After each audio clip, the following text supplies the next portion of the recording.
Because my gosh, we need them. I'm joined in the studio by Holly Shand and Gianni Buttice. Well, I need them, that's for sure. And I'm guessing you need them because a certain wildcard button's been hit. It's a big week. It's always a really big week in FPL when you're on that wildcard. And I've been deliberating not only for a few weeks, but actually even this week. Monday, Tuesday came. I still didn't hit the button. Wednesday came, and I thought it was finally time. Yeah, I've been hovering all week, but I haven't done it just yet. And I know that Holly also hasn't pressed the button too. Okay, then we've got to start the show off by talking about the two biggest names in the FPL game. Whether you're on wildcard, whether you are not, the big debate is Erling Haaland and Mohamed Salah. Do you have both?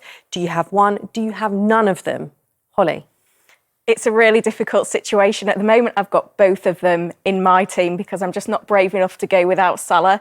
While I don't think he's justifying his price tag at the moment, he's still the Liverpool attacker that I want, and they've won 5 of the first 6 games. They're among the top scoring teams in the league. He's the safest route into that attack still. So it's going without Salah means for me going without Liverpool attackers, and I'm just too scared to do it right now. Yeah, it does feel incredibly scary to sell Mohamed Salah at any point, doesn't it? But maybe this is the point, Gianni. The fixtures are good as well. Like he's had a midweek rest. He does well against Chelsea. It's Man United after that, which is a good fixture for him. But we haven't seen enough from Salah this season. And part of my decision to wildcard is to restructure away from a Haaland-Salah double up that Holly's got. And it's actually to go, no, let's use those Salah funds and spread the money.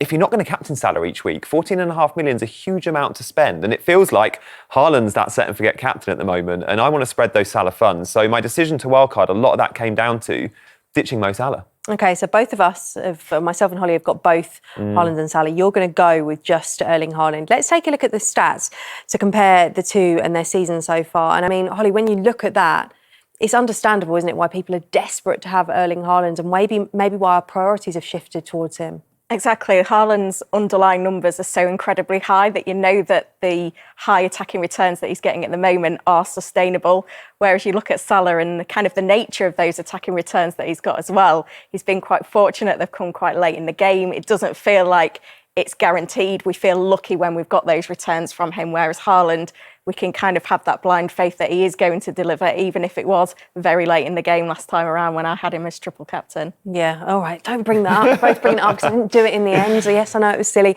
Let's take a look at their XG for the season so far as well then, because actually, if we take a look at that, you mentioned there the underlying numbers. We know Erling Haaland is a very good player, but when you see these figures as well, you know that he's not just converting the chances, but he's actually having them as well. Yeah, he hasn't been getting lucky. Like, this is well deserved. He's matching his XG, and we'll notice Mo Salah's not on this list, and that's the really scary thing about Salah at the moment. If you're an owner, you're so disappointed that he's not getting the chances, and that's why I'm happy to sell him. Happy might be a strong word, but Haaland here, just clearing away. It's just so far ahead of every other player in the Premier League. Does this make him essential? It's further ahead than so many teams in the Premier League. There's over half the teams in the Premier League haven't achieved 7xG.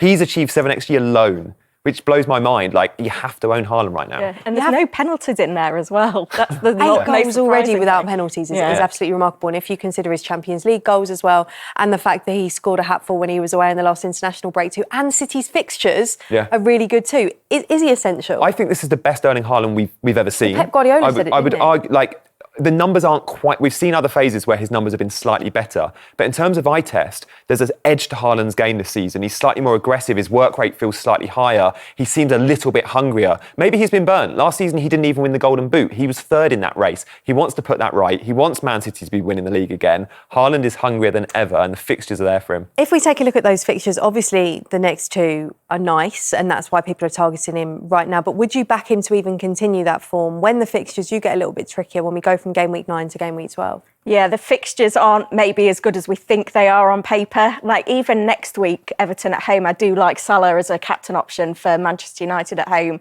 And then Aston Villa are playing their way into form. Bournemouth are performing very well, as are Liverpool and Newcastle. We know that Haaland always starts the season strong, comes out of the blocks, but is he going to continue at this very high work rate that we're seeing at the moment? Is there going to be a little bit of a decline?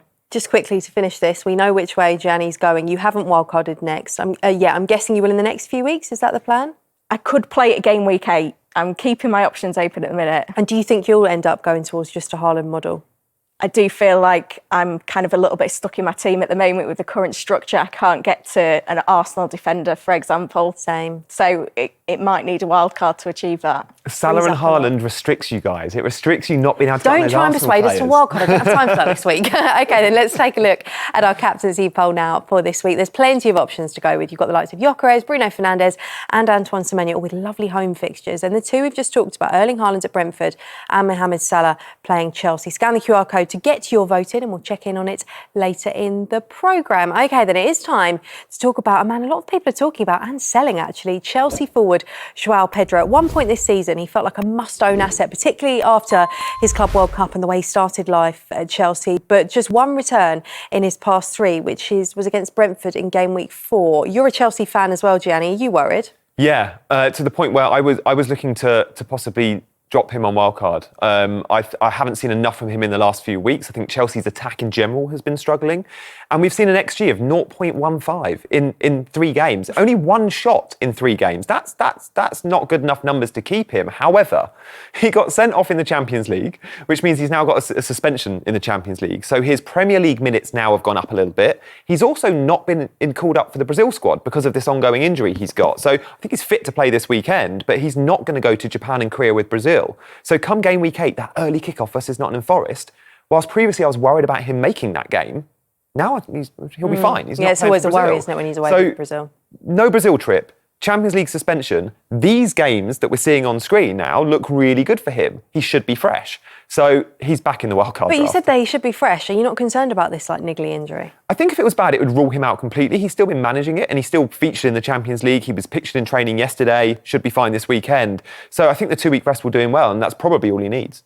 Are you concerned about the fact that he had that really good start, but he's not had a shot? I think it's no shots in his last 2. Yeah, we've definitely seen a drop-off, haven't we? And I think it's because of his fitness that maybe we are seeing that little bit of a decline. And while it's good news that he's not going out on international duty and he's not being selected for the Champions League, he still needs to be fit to start for Chelsea. And while they've not got loads of options, it doesn't mean that Maresca has to play him in every game if he's not physically able to. So I'd still be a little bit concerned, but I do find it hard to talk about Joao Pedro because I owned him game week 1 and then I sold him for Chris Wood game week 2 and it's been a disaster ever since. How does the Cole Palmer injury affect him? Yeah, it really does. And both Liam Delap and Cole Palmer's absence is just so bad for Chelsea and so bad for the Chelsea attack. You could argue Joao Pedro is best positioned as number 10. He wants to be playing behind a Liam Delap and he wants Cole Palmer to his right. At the moment, we're seeing Joao Pedro having to play number 9 a lot, and that's not, I don't think, his best position. We did hope no Cole Palmer would mean Joao Pedro on penalties. We've seen 1 penalty since Cole Palmer's been out, and Enzo actually took it, and Joao Pedro was on the pitch. So we don't even have that guarantee of pens. Maybe Joao Pedro takes the next one, but yeah, the hope was we'd get penalties, and we haven't. So you're not desperate to have him, I'd imagine, at the moment. I feel like he's a player that if you own, you hold, but I wouldn't buy him this week. And even if I was to wildcard this week, I wouldn't be 100% sure to own him.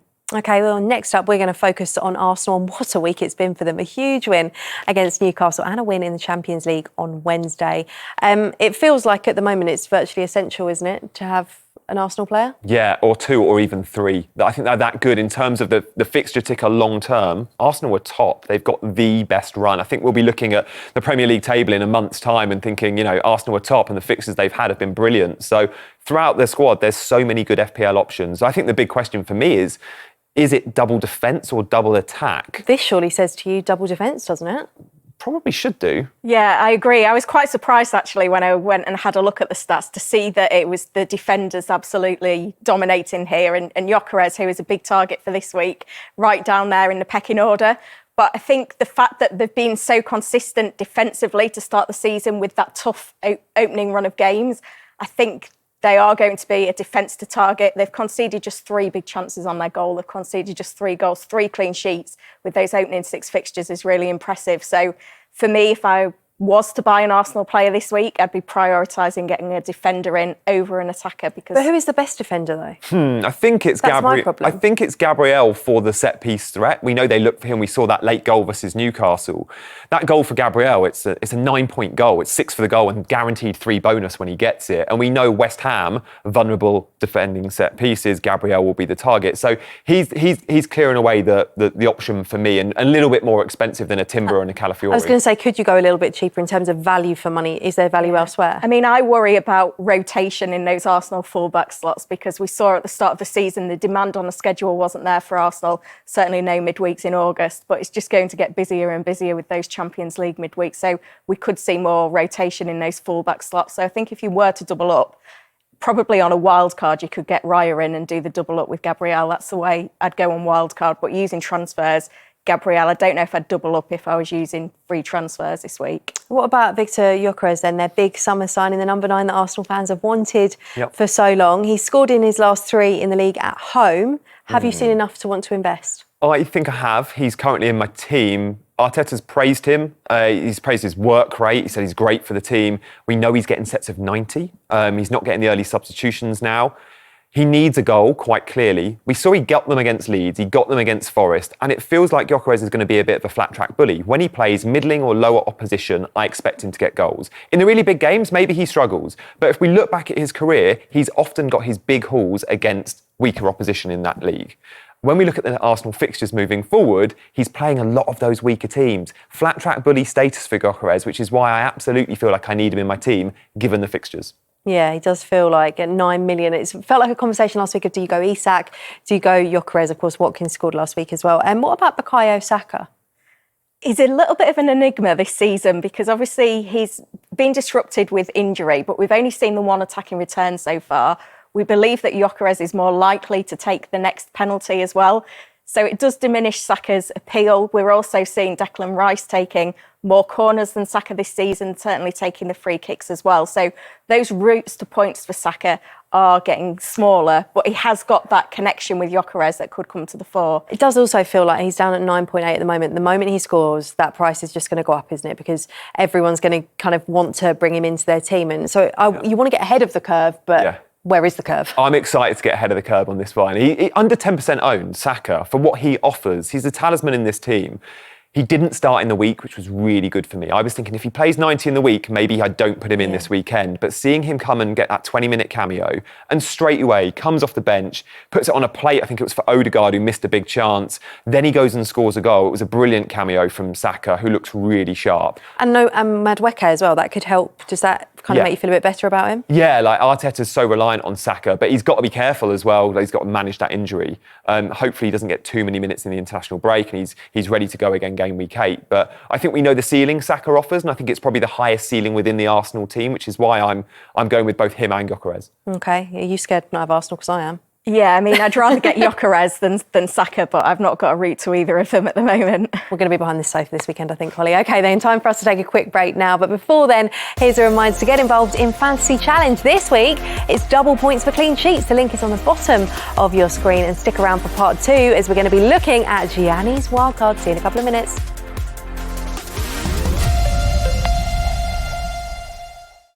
Seeded Arsenal defensive contributions. Crystal Palace defenders, all 3 centre-backs, Lacroix, Richards, Gahey earning big points, and obviously Senesi at Bournemouth too. So maybe that's the sweet spot. And these guys are affordable. 4.5 million on some of these I never assets. thought I'd say this, but one of my big regrets this season was I bought in Daniel Munoz. When I should have bought in Mark Gahey. I mean, admittedly, I didn't know that Mark Gahey was going to score the goal he scored.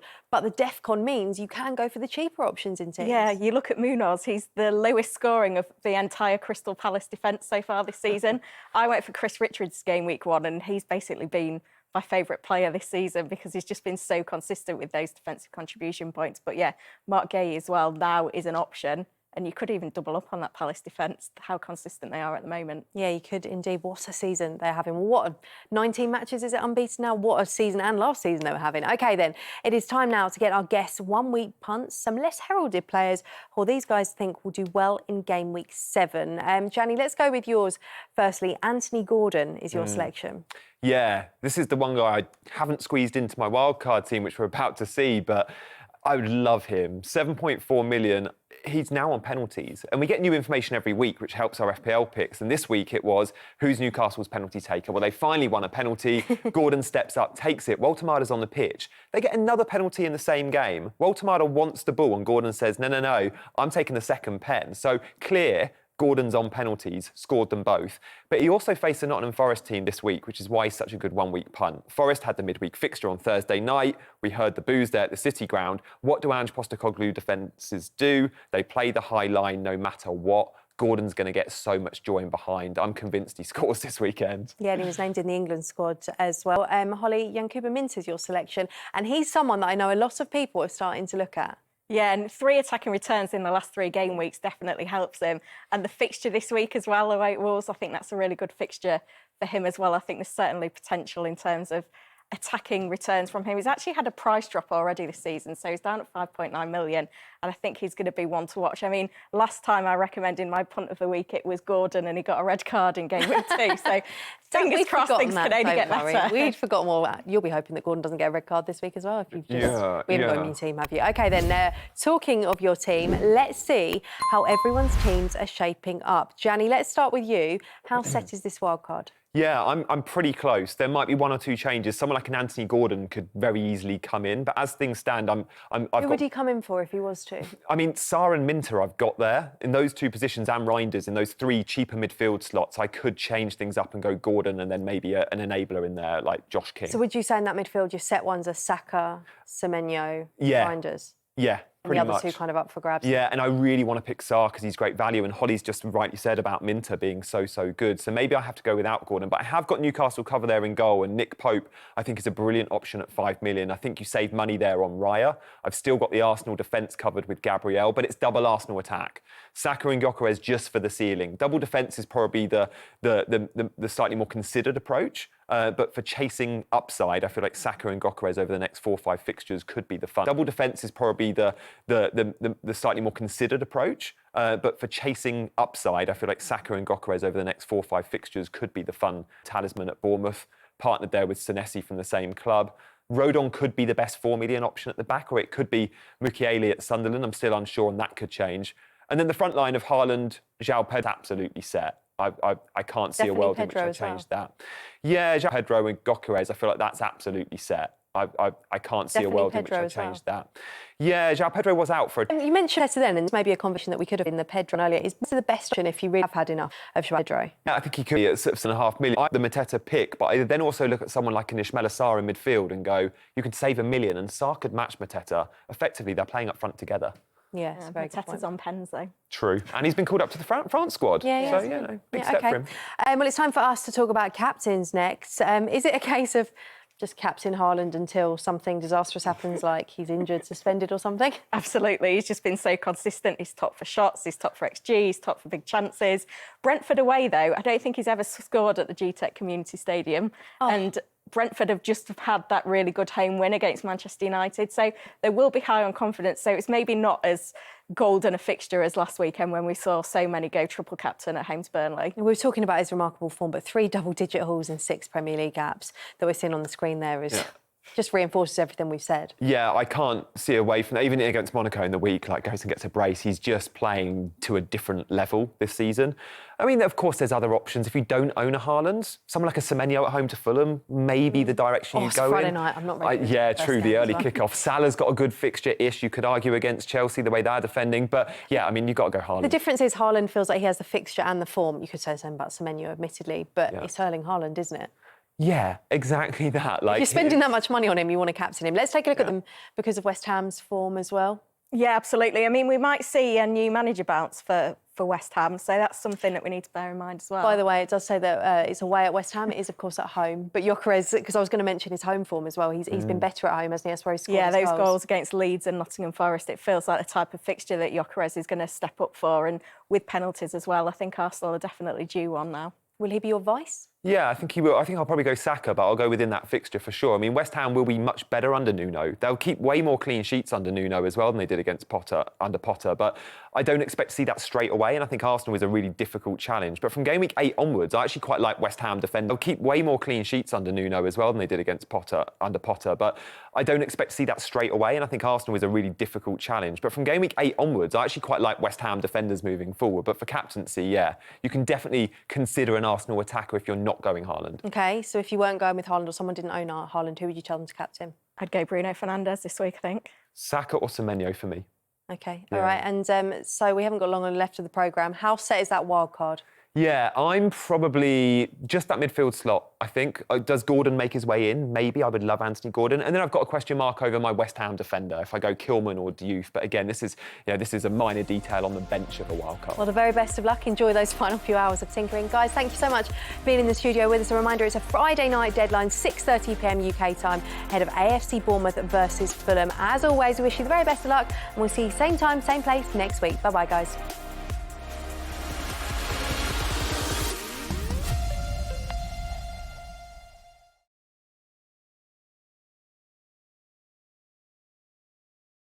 Thank you.